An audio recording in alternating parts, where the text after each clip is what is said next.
Welcome to the Drum Shuffle, a podcast offering insights, perspectives, and conversations for drummers. I'm your host, Jamie Eads.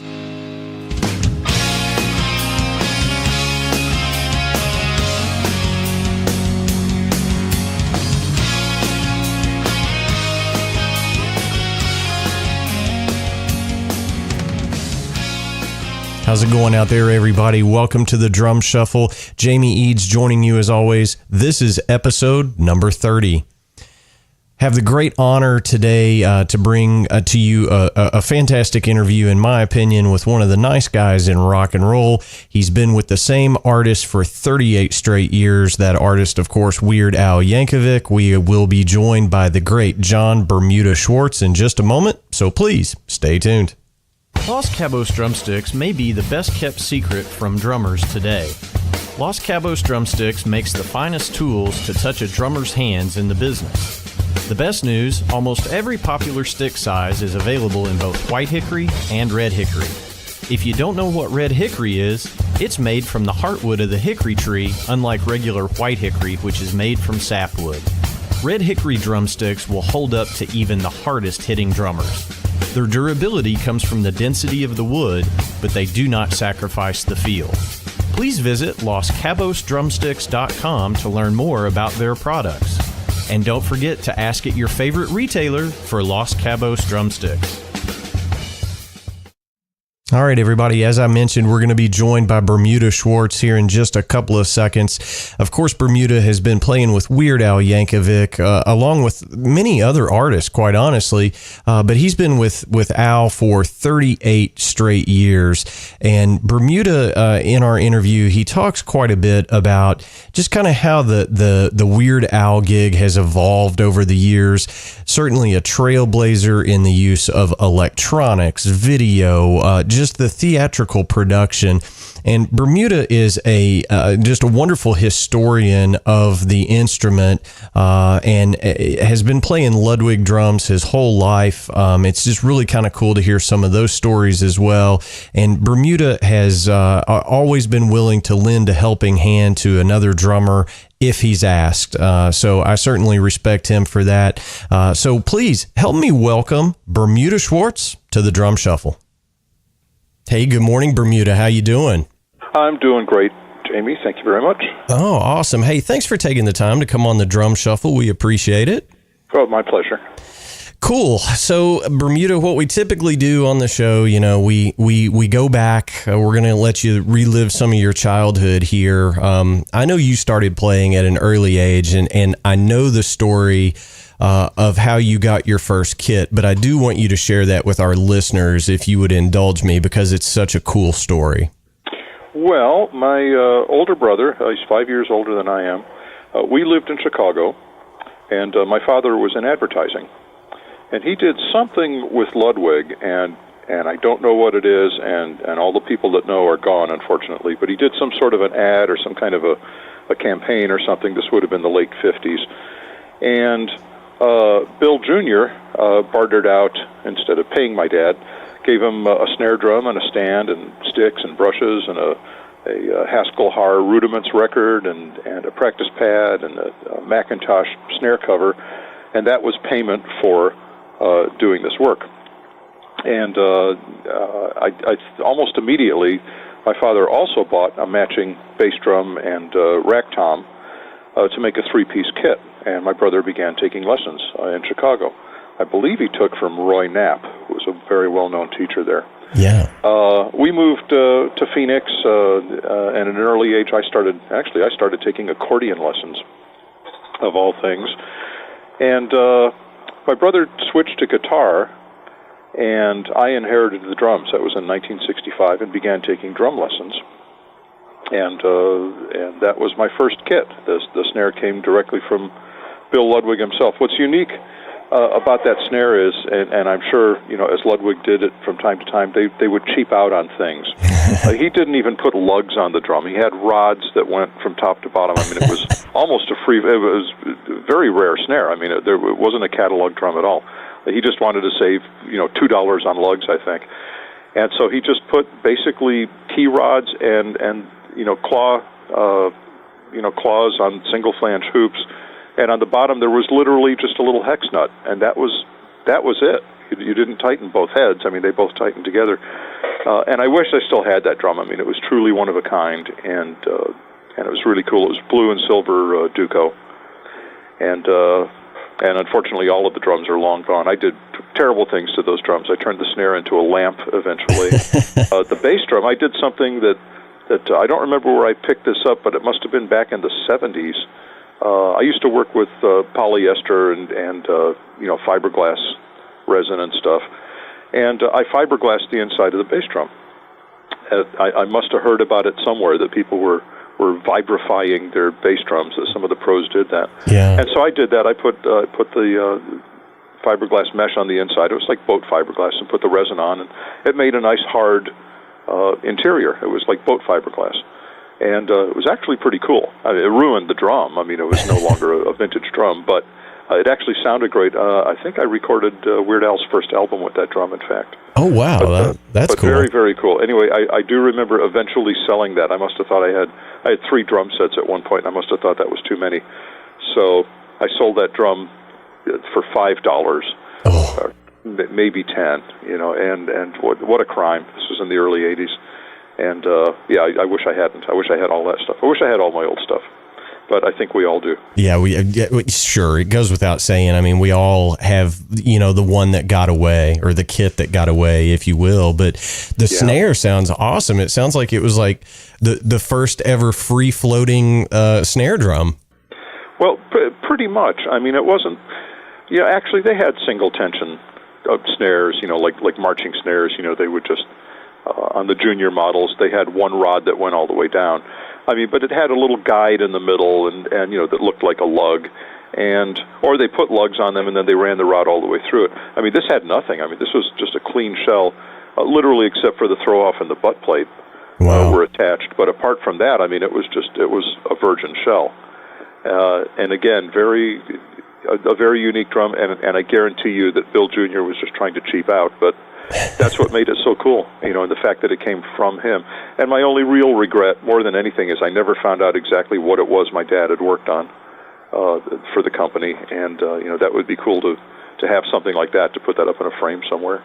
Yeah, for sure. I mean, that's just a piece of Ludwig history, and for all us drum geeks, I mean, we can't get enough of that stuff. Yeah, Ludwig has gone through enough changes where it's doubtful, that anyone's got that in a file anywhere, as far as what happened back on Damon Avenue in Chicago. I'm sure most of that stuff is gone. I don't think the people that came in, once Selmer bought them in it's 84 maybe, I think a lot of that stuff probably went away. I don't think there was any sense of nostalgia or history or other than some of the big obvious things. I'm sure they kept some catalogs and stuff like that, but paperwork for things that went down in the late 50s, very doubtful. Yeah, for sure. Well, you also mentioned in there that your brother switched over to guitar in '65. And I know that you're a huge Beatles fan. So I'm kind of curious, that seminal moment in 1964, I'm sure you were in front of the TV watching the Ed Sullivan Show when the Fab Four came on TV and came to America. Was that a function of your brother liking, George or John more than Ringo? I mean, how did that work out? Were you a Ringo guy immediately the first time you saw him?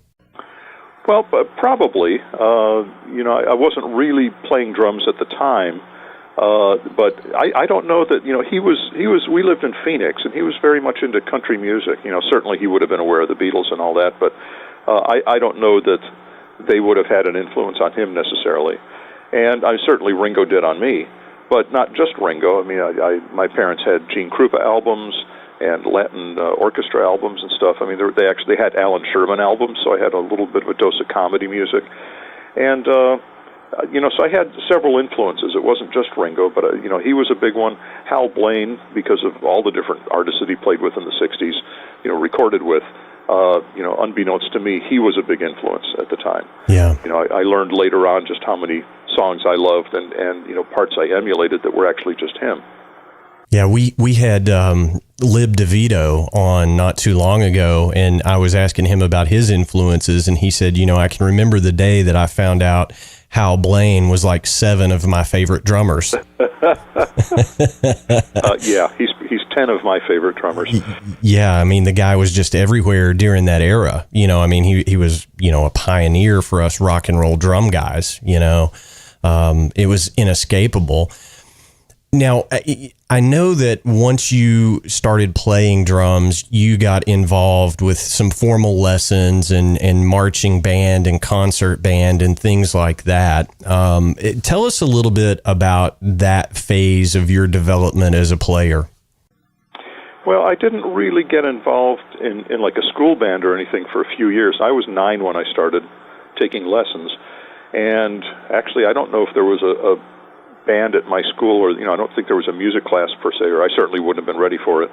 I didn't really get into a school band till I was 12, and I think I might have gone straight into the advanced band at that point because I could read and I could play fairly well, and I was able, I could take direction, and they knew I was beyond a beginner's class. So at that point, that was really my first experience playing with other musicians and following a conductor and reading music and applying it, as I played. But I took formal lessons right from the start, and it was very basic back then, and partly because the lesson room was very small. It was little more than a janitor's closet. So we literally just started me on snare, and went through and learned notation and learned basic rudiments. And then at some point we brought in a cymbal so I could get a sense of working my 2 hands. And instead of having a bass drum in there, I think he just had me tap my foot because there wasn't room for it. Now in the meantime, I had a 3-piece kit at home, with a hi-hat and a cymbal, and I was ready to go. So I was doing stuff at home while I was also learning just on the snare, but it was very gradual and very deliberate development. And that's how they taught back then. I mean, they assumed you needed to know rudiments. They taught traditional grip. They taught you how to read, and then came learning how to play the kit. Right. And because rock and roll really was just sort of catching on, and teachers were, fortunately, my first teacher, a guy named Jim McIntosh, Jimbo, in Phoenix, was young and hip, and had a sense that I told him, I wanted to play rock and roll or something like that, or that I liked the Beatles or whatever it was. So he knew to get me into sort of a drum kit configuration. And I moved on to another teacher shortly after that and concentrated more on the kit. We moved to Los Angeles in the end of 1968, and I took lessons, started up with at a music store not far away, and I had a couple of different teachers there, a guy named Bob Goldman, another guy named Bill Annis. I have no idea, unfortunately, what happened to these people. I'd love to catch up with them and thank them. They probably weren't too much older than me, maybe 15 years. I mean, certainly some of them are around. And that also coincided with my getting into my first school band. And, I learned, it was probably my first experience with timpani. My first experience picking up a pair of cymbals and clashing them, stuff like that. And that was junior high. And in high school, I went straight into band. I was in the theater. Actually, they had a marching band, but I was also in the theater arts orchestra. And so we did some shows and had a sense of doing cues and, following people and dynamics and, tempo changes as were necessary. And we did, at the time, and again, this was early 70s, we did The Music Man and Hello Dolly and, My Fair Lady, Sound of Music, so really very classic, but fun stuff, very fun stuff. And shortly thereafter, actually coincided with that, I was in a proper marching band, and we got to hone up on my rudiments. One of the guys in there was the first guy to teach me how to do doubles, where you practice them by accenting the second stroke. That made them nice and smooth. That was the first time I'd heard that, and that made a big difference. And once you've got that little trick, no matter how long it's been since you've done a roll, if you just take a few moments and get into the accent thing and reawaken your hands, you're right back into it, like you never left. Like I can get back into a perfect roll within 15, 20 seconds. Once I just sort of get that little second accent going, and it's like, oh yeah, this is how my hands work, and then I'm good after that. So that was a great learning experience. We did a little bit of traveling. It was a nationally known marching band, actually, in the junior band division. It wasn't quite a corps, but they had corps sensibilities, and were very big on rudiments. They made their own tri-toms before they had quads and quints, and tim-toms, they called them. And they were big drums. Nobody was using little small drums. They were, like 16, 18, 20-inch drums, on this big harness. And boy, I played those for a while. Those really pulled you forward. You had to lean back when you played those. And graduated up to snare. We had 12 by 15, stainless steel Ludwig snares. And they weren't tuned up real high. The high-pitched stuff came a little bit later. This was 71, 72. So they still sounded like traditional snare drums. But I had a real good drummer in there was really good with rudiments, and that's the guy that taught me that second stroke accent thing and made a big difference. Had a lot of fun with them, marched with them for about a year and a half, and made some good friends in there as well, and reconnected with a few. The Internet's been great for reconnecting with people. Yeah, absolutely. Well, and I know that you do a lot of web design in your off time from Al, so I'm sure you're probably better at finding people than I am even. So it's cool to reconnect with old friends like that. Now, I want to kind of key in on something that you talked about there was doing the theater arts band. Obviously anybody that's gone to see one of Al's shows knows that it is kind of a theatrical production. So it sounds to me like everything leading up to you and Al, sort of getting together and playing together, really your training led up to the kind of show that you guys do. Is that a fair assumption? Well, kind of. I mean, I wouldn't have known it at the time, of course, but yeah, I mean, everything I've done has really led up to my ability to keep up with Al. And, there's the show aspect. One thing I didn't do, and I sort of regret, I didn't really have, despite playing accordion, I didn't really follow through with any kind of melodic musical training. So I can find a C scale on a piano until I hit enough keys, and they're all white. I know I'm in C. That much I can figure out, and I know what a third and a fifth. I know some basic, music things. But I was never able to apply that to singing. And almost right off the bat, he had asked me to sing, and he knows I can't sing. But I guess it's more important to have a second voice no matter how bad it is, and I don't have a bad voice, I just can't hit notes. I just don't have a sense of melodic things. I could sort of double, I can fall in and double with someone because I can match it up, but if you ask me to do a harmony, it's very foreign to me. And still, 38 years later with him, it's a very difficult thing for me. So that's something I wish I had done early on, or wish I had keyed in more on, was more a melodic thing, more of a chromatic thing. And there was always a piano in the house. I still have a piano in the house, and I certainly have that reference there. I could certainly sit down and plink away at keys and find notes and find the relationship between notes, but I haven't really done it, and I really wish I'd done that at an earlier age. I would be a little farther along, I think, in I could sing with some of the other groups I play in.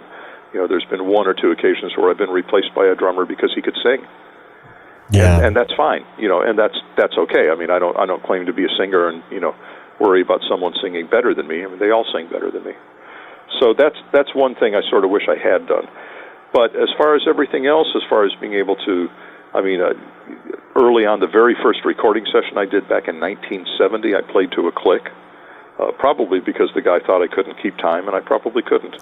So that was my first experience with working with, a track, essentially, working against someone else that was keeping time for me. Right. And that certainly has become a crucial part of what we do. Almost every recording we do is to a click. And the show that we do, with the exception of what we did this year in 2018, we did a completely free-form, almost all originals show. But our regular show, we've got video and costumes, and there's a server that serves up tracks for us to follow and flies out some vocals and some percussion parts, things we just don't have enough people to do. And so that's been invaluable in terms of, and I've been doing that since 85 maybe, as working with, back then it was a machine, and eventually, wound up going to a computer. So playing with that very first metronome, was the beginning of, what would be my forte, which is being able to work with a click. I don't think we've ever had an issue at a show because I lost the click. I'm able to follow it very, very, very well, and I don't feel restricted by it. I'm just playing along. If it's, I typically like to program a percussion part, so it sounds like there's another player. So it's easier to actually sort of play along with another drummer or percussionist than it is just, tick tock, tick tock, tick tock. Right. That's okay, but it's not very motivating. And it's easy to lose that because you're just constantly worrying about, am I hearing the click? Am I not hearing it? Oh, I'm not hearing it. Great, I must be right on it. Oh, I better not get off of it. And that becomes very unnerving. Where if you're playing along with, a percussion loop, no matter how on time it is, it sounds like it's some great player just playing real solid, and it's a real good feel. And those are the kind of clicks I play with. So, very early on, I learned that, it's okay to work with a click. You're not losing any feel. And some songs just demand it. Some songs, if you're not on a click, it doesn't work. So, that was one of the things, that I learned with Al. I learned how to wear wigs and snug costumes and still be able to play. That was something, we did almost right off the bat. Yeah. Being goofy. It was just, it's turned into a very legitimate production, but it was always just sort of goofy and fun and all about the comedy and, kind of outrageous and it was interesting, and it all led up to a very polished production of the same, to where it's very accessible to most people. You don't have to be a fan of comedy music, let's say, to enjoy the production that we do. It is a production. That's the perfect word for it. If you've ever caught one of your all shows, it's an experience, and it's very immersive. And, you hit a couple of things in there that I certainly want to explore. You said as early as maybe 85, you guys were augmenting the band with things, and that was really cutting edge at that time. There were very few groups that were doing that stuff. So I guess, do you feel like a trailblazer in that area? Well, there were certainly, we were following some groups. We weren't the first to bring a machine on stage. I was a couple of years behind the technology, but most groups weren't doing that at the time. And most drummers I know who have been in the business, for 30, 40 years, did not get into electronics at that stage.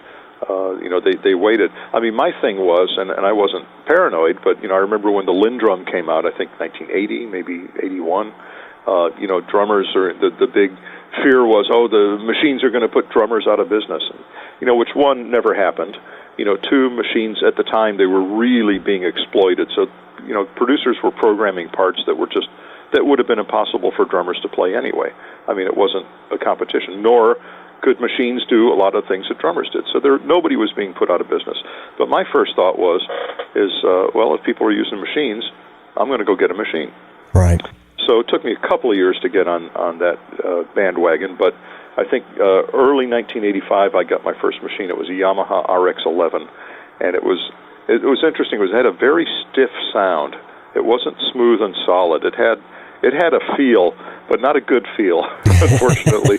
It was $795 back then. Wow. Which was, back then, the electronics were Roland, Yamaha, whoever it was, Akai, whatever the price was, that's what you paid. There was no negotiation, nobody discounted. It was, you either knew somebody or you just paid the price. It was $795, and it made, I think, 16 sounds. And it was pretty limited. It took me like 2 hours just to learn how to program a bar of rhythm. It was. Now, I used that machine for more than a few years, but also took it on the road. I bought a companion machine, which was the percussion version of that, which I think might have been the RX-15, and that had timbales and claves and congas and stuff. And they paired up. Via MIDI, you just ran one to the other. If you started one, the other went up and played whatever that song was, and they played together. So we did a few songs back then that in 85 and in 87, we were running we were running films back in 1983, so we had a multimedia show even back then. But by '87, I think we were getting more into the multimedia. By '92, we were definitely into it. I was having to wear headphones for certain songs because we'd have a click that I'd have to follow. Eventually, it became strictly headphones and then in-ears, and most of the show went onto a server. I used to trigger, and my electronic setups got a little more sophisticated over the years. I had an Akai S900, which was a very popular studio sampler, but it didn't have a lot of RAM. I mean, it had like 328K of RAM, which nowadays sounds like pitiful. Like you could barely put a snare drum on there, that has any kind of decay. You couldn't put a tom on there with any decay. It would take up the whole memory just to have one tom sample. Everything was on the hard floppy disks, and you could only load in, so many sounds. So throughout a show, I would have, we used to do a medley. We used to do about a 15-minute medley, and it had a lot of sound changes in it. And I literally had to load in one disc, take it out, put in the other disc so that it's ready to load. So in between songs, I could just push a couple of buttons and it would go. And then I had 3 more discs that I had to load throughout the rest of that medley. It was impossible, but it worked. And I used to trigger that with an old Roland Octapad. It was an Octapad too. And pads in those days were pretty elementary. Yeah. And that seemed, that was probably very sophisticated, but it still had some issues. Like the pad used to, there was a lot of false triggering because it was strictly a vibration thing. And there was really bad crosstalk. If the stand, as you were playing it, if you were on a riser and your stands moved and the stand that the Octapad was on moved over and, say, touched my hi-hat stand, every time I stepped on the hi-hat stand, the vibration went up the Octapad stand and triggered a sound of some sort that I didn't want. So I then graduated to a cat pad, which had a very different playing surface and wasn't susceptible to vibrations, and that was great. I used that for many, many years. I upgraded my Akai, the S900, and guys in the studio would have like 10 of these lined up because there wasn't enough sample power in each one. There wasn't enough RAM, so if they wanted to play an entire song of samples, they had to have a whole bunch of machines. So they'd have like 8 or 10 of these like in a rack, and these things were like $3,000. I mean, back then it was incredible. Anyway, I went to a Kurzweil K2000, which was like a sampling keyboard, but without the keyboard. It was a rack sampler, and that was very sophisticated, and did a lot of things, did a lot more things than I needed. That's one problem with electronics for drummers. There's not a lot of them, not a lot of programs. They're really aimed at drummers because drummers have different needs from hardware and software than a keyboard player does, let's say. So for me to get that K2000, technologically it was what I needed, but it did way, way, way more. I had to learn a whole lot about that machine to basically just put in, very simple stuff. But of course it would read MIDI files. I mean, it was a very valuable machine, but it was a very heavy learning curve, and I used maybe 5% of what that machine was capable of, simply because it wasn't designed for drummers. And I talked to a few people who were trying to design machines for drummers, and I wanted to consult with them and say, this is, you're a drummer, but this is really, guys on the road or in the studio, this is what they needed to do. They don't need all this other extraneous stuff. And I later went to a Roland pad, which was an all-in-one unit, which saved me from having to have a big cat pad and this big sampler. Just put this thing on a stand, it was ready to go. And it's a fairly down and dirty machine. It's the SPD SX, and it's a little bit of a learning curve. I mean, every time I program stuff for a tour, I have to refer back to the instructions because there's a whole series of interesting menu paths you can go down, and you go down 1 or 2 or 3 clicks before you realize you've gone down the wrong menu. So there's a little bit of a learning curve with that. It's a pretty capable machine. Again, it's over-designed for drummers. It does a lot of things drummers just don't need. And Elisa's has been working, and I think they're going to nail it this year on an even simpler pad, and I've sort of helped in developing that. And you put samples in, you tell it what pad you want it, and you want dynamics or not, and you hit the pad and the sound comes out. There's not all this extra stuff. It doesn't sample. Drummers don't need to stick a microphone in a device to sample anymore. It doesn't I think it's going to do loops, but it doesn't do a lot of the stuff that the Roland does. That again, I use about 5% of what that Roland does, and I still had to pay $795 for that. And change discs mid-song. Well, yeah. No, it's ready to go. It's a very capable unit, but it's interesting that $795 figure keeps is a recurring figure, and I guarantee you this thing is like 100 times more capable as an electronic device than that old Yamaha was.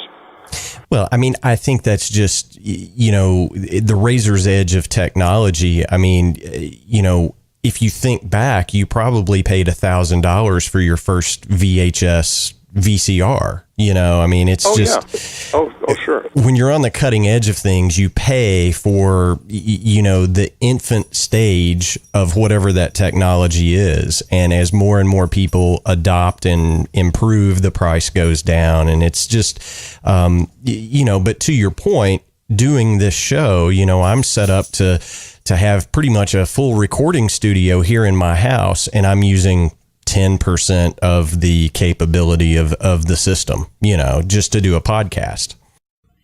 Yeah. Well, and I guess it's that way. It's like computer programs. Nobody really uses all of Photoshop. I don't think anybody knows all of Photoshop, or even Word or things like that. I mean, really, nobody uses all of it. Right. I guess people exploit different parts of it, and probably all of it gets used but not by one user. And that's what I found early on with electronics. And no matter almost how simple a machine was, like the Elisa's pads are very, very simple, it still does things that I don't use. When I bring a pad on tour, I mean, I want to hit the pad and I want to have a sound come out. I don't need effects. I don't need loops. I've already made the sample at the right pitch. I don't need to change the pitch. I'm not trying to sequence it. I mean, it's just I'm hitting something and I'm getting a hand clap or a tambourine or a maraca, or it's a lot of stuff that just one-hit kind of things. They don't need to be stereo. They don't need to pan back and forth. It's very simple stuff. And I would love for an electronic pad to come out and do that, because I think that's what drummers need. And if they need more than that, then they're looking at a laptop solution with a proper program, whether it's Ableton Live or if they're going to try and trigger Logic Pro or one of these other, like a high-end kind of a thing. That there's a real middle ground that drummers don't really need or use, and everyone's trying to fill that gap and charge $1 million for it, and $1 million, well, at least $795. and I don't resent it, because it's what I need and what I do, and it's I get the equipment, but it's I get it, and I find that I paid for a lot of stuff I don't need. So right. I guess in the end, it's like I would have rather spent $350 and had just been able to put a card with samples, assign it to pads, and have it go. I don't need it to do this or this or this or this or that or that or that. And it's great that machines do that, but drummers aren't using them.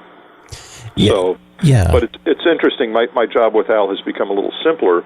The more sophisticated that our video audio playback became, and we went literally from 16 millimeter film, which we were still using in 1992, believe it or not, to U-matic, which is 3/4 cartridge tape, which is an old format, but that's like a professional format, to Betacam, to DVD that was programmed, that was authored to have 5.1 output, so we could have a stereo feed to the house. Al could have a feed to, for his monitor, and I could have a feed for my monitor, and then there was another one just in case. And then we went to a couple of audio-video servers that, unfortunately, didn't really handle what we were doing. We used to run 3 screens of high-def video and audio, and these units just they couldn't handle it. We were always crashing. And eventually and so we relied on me and my K2000 and eventually K2600 to play certain tracks and stuff like that where we didn't need video to go with it. We just relied on the stuff coming out of my sampler. Well, eventually we got into a pair of Mac Pros, and those have handled the audio and the video very, very nicely. And my electronics needs have become literally just a tambourine hit here, hand clap there, something like that, timpani, just different kinds of things. And but like one hit kind of stuff, not major stuff. If I've got 8 megs of sound, that's probably a lot in there. Where I used to have 300 megs of audio in there. And that was what allowed me to go down from a separate pad and a separate sampler to just this all-in-one unit, to this Roland unit. And I've been using that actually for about 7 years, and it's fine. I mean, I look forward to the next generation of stuff that's a little more user-friendly. And all that said, and truly, your audition for Al occurred on an accordion case. Is that right? I mean, yeah. I think I've heard this story before, but I would love for you to tell it for our listeners. Well, it wasn't. It was. I didn't know it was an audition. It certainly didn't start out that way. We were both on the Dr. Demento show. He used to do a live show here in L.A., and both Al and I were big fans. Most, high school and junior high kids were big fans. Boys, not very few females in the audience at the time. It was like Monty Python and the Three Stooges and stuff like that. Not a big female attraction. So a lot of the guys were big fans of Dr. Demento show, and Al had become, submitted stuff, his accordion and his parodies and stuff that he'd recorded in his bedroom to Dr. Demento, I think starting in 1976, and gradually earned a spot on the show, and had become well known, and used to go on the show, and he would answer phones, and he would sometimes read PSAs, on the show, public service announcements. And one night, I was down at the show, and I was down there because I was being interviewed because I had also sent stuff into Dr. Demento, in fact, predating Al, and not parodies and not originals, but sent in some stuff that got played on the air, and that was kind of rare at that time in 73, 74, 75. Nobody was getting homemade music played on the show. There was a lot of old jazz and old novelty stuff and things like that, obscure records. And but that night, and by that time also, there were a lot of home artists who were having their stuff played on there. And the night I was down for my interview, Al was there that night and was debuting a song that he had just written that weekend. Another one, Rides the Bus, which is a parody of Another One Bites the Dust by Queen. And he asked if I'd play on his accordion case. And I thought, sure, I mean, this is wacky show, whatever. I've probably done worse. And I did. And, now fortunately, and it went out live over the air, and fortunately, Dr. Demento rolled tape on that. It wasn't just a cassette sound check, which he did of every show, but he actually had a proper, quarter-inch recorder in there and ran the tape of that performance. And that actually became the single that was released soon after. There's a lot of other business that went on in the meantime, but that became a single and ended up on the first album as well. Well, after we had done the performance, I told Al, I said, you should have a band, I'll be your drummer. He says, oh, okay, sure. And that was it. Anyway, he went back to school. He was going to school in San Luis Obispo out here in California. He was about to wrap up, shortly thereafter. This was September 14th, 1980, by the way, that I met him and did that first recording. So he was going to be home, I think, in January. He was going to wrap up school. And he called me a few weeks after we did this thing, and he says, you remember the Another One Rides the Bus? He says, well, it's getting played all over the country. I said, well, how is that? And he says, well, it's of course, the show was syndicated at that point and went out to like almost 200 stations across the U.S. And the show usually aired on Sunday night. And the morning zoo crew guys, the wacky DJs on Monday morning or whatever, at the stations that ran the show would often listen to the show that had aired the night before so they could pull off some funny stuff and play it on their morning drive time. Well, one of the things they pulled out of the show to play was Another One Rides the Bus. Of course, the working stiffs going to their job on Monday morning, of course. Yep. So we're getting played in drive time in major markets, and that's huge. That's like golden time. So that attracted a huge amount of attention, and it was at that point that Al says, I'm going to be back in January. I want to record a few more things. We'll do an EP and put this out and see if who bites. So we did all of that stuff, and anyway, it just sort of evolved into a record contract that lasted from the end of 1981 to the end of 1982 until. End of 82 through literally July of 2014. So that was like a 32-year, 14-album thing. That's a heck of a record deal by today's standards. Yeah. And now we are without label, which is fine because they're not selling product. Right. And that's not where most groups' money comes from. Right. Honestly, I mean, it's from touring and other live performances. Unless you're Taylor Swift, unless you're Madonna, unless you're Bruno Mars. I mean, there's a handful of elite artists that, one, still sell records, and two, can go out and pack an 18,000-seat arena at $150 a ticket or more. Yeah. But they have a lot of expense as well. I mean, they're traveling with 10 buses. They got 15 semis. They got a bunch of people. They got a 50-person crew. They got dancers. I mean, it's a big production. So they're, to say, well, they got 18,000 people and they're making $150 a head. That's however much. They're making $750,000 at every show. Well, not quite. Yeah, because you're spending $500,000 to get to the next city, exactly. For that week. Yeah, so it's still, I think the performance is where they're making their money. Again, for us, for Al, to have remained on the label, it wouldn't really have made any sense. They're just not selling product, and he can certainly promote himself. He's great at social media, and he's got like 6 million followers on Twitter, Instagram. He's Facebook, the website, but he really can promote his stuff. If he's got something new, he can put out a message on YouTube, and 1 million fans are already onto it. Tours have done very, very well. In fact, they just keep getting better and better. They've never been better. It's mostly sell-out tours, and that's without the benefit of a new album, in the case of this year's tour. Yeah. Our last album came out in 2014, and it was a #1 album on the Billboard 200 chart, which is like the real chart, with Ed Sheeran and Justin Timberlake and the other Justin and Beyonce. That's like the real chart, not just comedy. And that's a pretty big deal. I mean, I think that's the first comedy album ever to debut at #1. Well, I think at this point, I grew up with Al's music, I mean, and I think, to me anyway, Al is like this, he's a guy that should win the Mark Twain Award for comedy, but he's a national treasure, quite honestly. And, I can remember there was, I'm probably going to get this wrong, but you guys did Amish Paradise, which was, the parody of Coolio's, Gangster Paradise.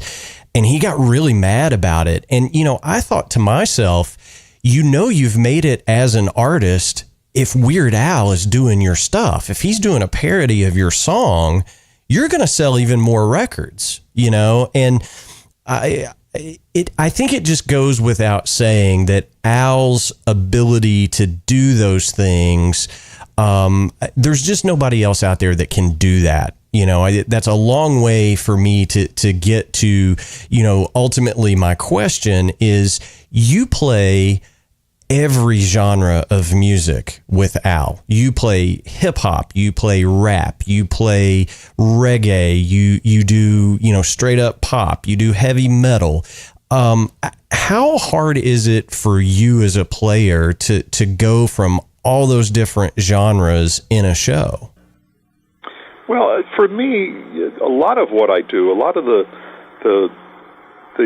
flavor of whatever we're doing, it doesn't necessarily come from the drums. I mean, there are certain, parts, like there's certain signature reggae parts, for example, but I mean, a lot of it is still the difference between pop and country and rock and a ballad and, metal.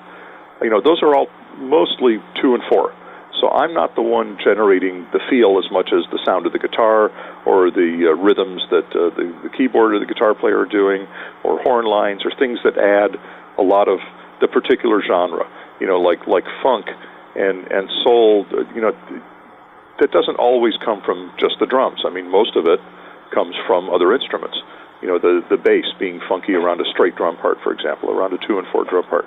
So for me, and I appreciate the compliment, but I'm not really doing that many different styles. For me, a lot of it is very, very, very straight ahead stuff, and the people around me are the ones making the music. Or, in the case of some of the things we do where there's a percussion loop, the funk comes from that, not really from me. Again, with reggae, I mean, I have to play, it's not a straight 2 and 4 thing necessarily, but, for most of what I do, I'm not doing that much different stuff. I mean, it's pretty straight ahead stuff for me. Different tempos, of course, maybe different kick drum kind of things, and maybe some different hi-hat sort of things. But it's pretty straight, for the kind of stuff we're doing, which, again, despite all the genres, it's all pop music. I mean, it's all popular hip-hop. It's popular rap. It's popular metal-sounding stuff, whether it's Rage Against the Machine or whoever it is. It's groups it's mainstream, let's call it. And most mainstream music is going to have a 2 and 4 backbeat. So it's actually not that difficult for me, to get into all the different things. I've been put to the test a few times when we did Grapefruit Diet, which is a parody of Cherry Poppin' Daddy's Suit Suit Riot. Yeah. And I grew up listening to Gene Krupa and stuff like that, so, I was well aware of kind of the big band and swing, kind of stuff, the sing, sing, sing rhythms and stuff, which is what a lot of that is. But that was still, I'd been playing rock and pop for so long, I'd been playing straight ahead for so long, that was a little bit of a challenge for me to get into that vibe, to get back into sort of a big band vibe on that thing. And it's a little bit tough. Sometimes the click can be a little restrictive. That's the big band stuff, the orchestras, there's a little bit of flow. There's a little bit of pushing and pulling, and doing that kind of jump stuff against a click was also very challenging. We did okay on it. We used to play that live too, but it's that was a challenge for me. That one I think was one of the harder songs I'd done. Now a lot of the songs, we talk about rap and hip hop. A lot of that stuff is programmed, and when we do a parody of a song that's been programmed, we also do the programs. So I had to learn, not just putting sounds in a sampler, but I had to learn to create MIDI programs and create tracks, and eventually, in doing the sound, it became a sound design thing, which drummers don't do a lot of that. Those are producers do that, keyboard players do that. Well, I do all of the drum sounds and programming that are on all of our records, that require that. On the last album we had out, every parody was programmed, and every other song was played live. I was kind of, I think maybe that's the first album where that's been the case, where every mainstream song we did was originally a programmed song. Well, I mean, I think that's, that's a sign of the times of where we're at. But, I'm going to say this. I think you're far too modest, Bermuda. You are one of the most versatile drummers out there that's been doing it for this long, because you do play so many different genres. And while I agree with you, most of it's going to be 2 and 4 backbeat stuff. You make it look so easy. And, I've just always been fascinated by it and envious of your gig because, and I think you've even said this before, you get to be 20 different drummers every night, which has got to be a really cool gig. It is. I mean, I'm not, I know I'm playing very straight ahead, but I'm aware that I'm aware of the genre I'm playing. I'm aware of, in some cases, which drummer I'm imitating. Most of the originals, and particularly on this tour we did this spring, most of our originals are based on the styles of other groups. I mean, some of them are very, very close to groups of Foo Fighters, B-52s, stuff like that. The Pixies.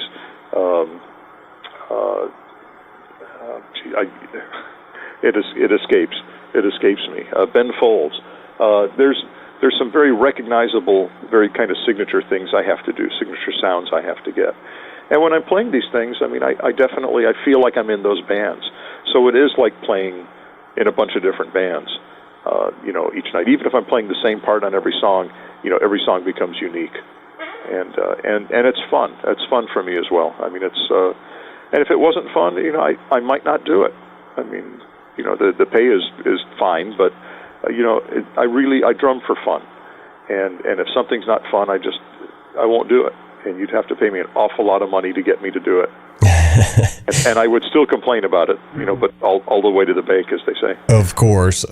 Well, and you can share as much or as little as you want on this, but one of the things that fascinated me about you is, when you weren't touring with Al for a lot of those years, you had a corporate day job that you worked. Well, I had to eat. I had to pay rent.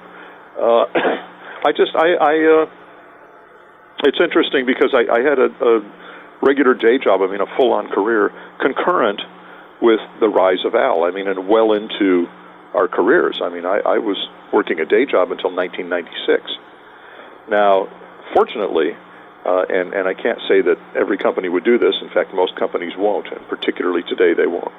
I was able to come and go from that job many, many times, like 6, 7, 8 times, to go on the road, and then I would come back in.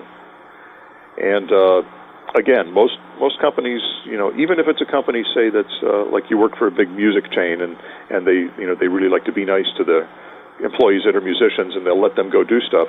I don't think they'd let them leave for 3 months at a time over and over and over and over again. And I was lucky. It was actually the company I worked for was Westwood One, and it was a radio syndication company. And the way I got in there, actually Al got me in there. That was his day job for a very short time. He got me in there. We did our first tour in May of 1983, just a little 3-week thing. And he left, but I basically took a little vacation, and I came right back. And I stayed there through 1996. And every time I needed to go on the road, I gave him plenty of notice. I was reachable. I had a pager, and I would check in and kind of keep tabs on things. I had people that looked after what I did. I was office manager. I was the purchasing manager. I was the facilities manager as well. And so I always made sure everything was taken care of, and I would come back and just resume my duties there, which meant, one, that was a regular paycheck, at a time when I wasn't making a ton of money with Al, and so it was important to have full-time income, but I was able to do both. And, while I was sitting at my desk in my cubicle in front of my old computer, I wasn't thinking about, making calls, trying to figure out how to go out and get back out on the road with somebody. I was very dedicated to that. And the company appreciated that. And so I'm actually very proud of that. And when drummers say, well, I'm not going to get a day job because it's going to kill my spirit, it's going to kill my passion, I won't have time to go pursue work. It's like, no, of course you will.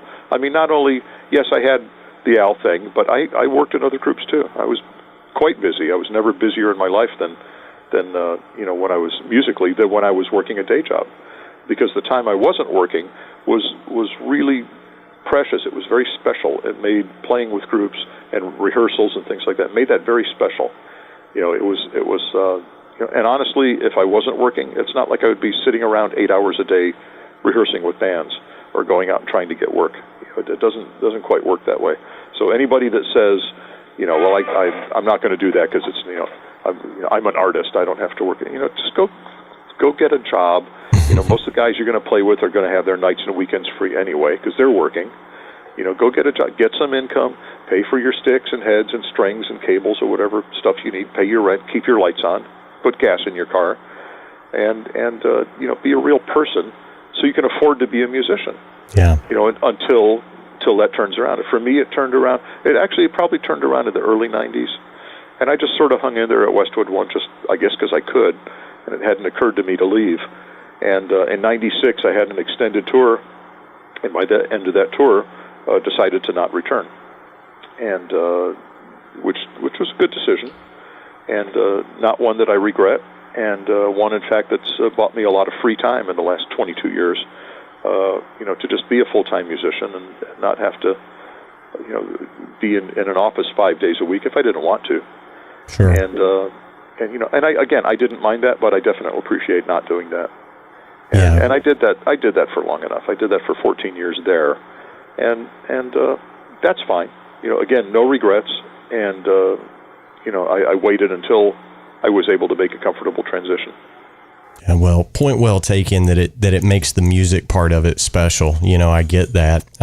Bermuda, one of the traditions that we have here on the Drum Shuffle is we always ask our guests for a good piece of advice. And, obviously you've been playing with the same artist for 38 years. I know that you've learned some things in that time. So give us a good piece of advice for other drummers and other musicians to take out there in our day-to-day lives.